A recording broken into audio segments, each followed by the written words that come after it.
Hi there. Today I'm going to show you how to change the selected language on a HP Officejet 5230. Now this is nice and simple. We're done from the printer itself, using nothing but the touchscreen found on the front of the printer.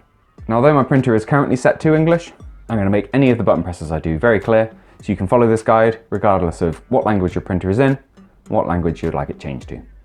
So first of all we need to be in the home screen of the printer, which looks like this. If you're not already here, the little home icon will be lit on the top left hand side, just there.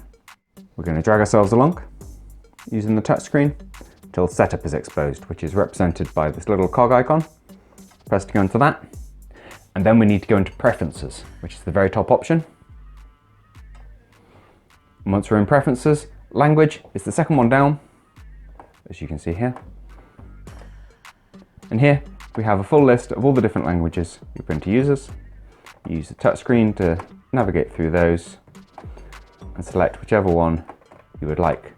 Right at the top of the list is English, so if that's what you're looking for, that's where it is. Yes to confirm, which is on the right, and you are done. Now I hope you found this video useful. If you have, let me know with a like. If there's anything else we can help with, drop it down in the comments. Otherwise, thank you for taking the time to watch this one, and I'll see you next time. Take care. Bye bye.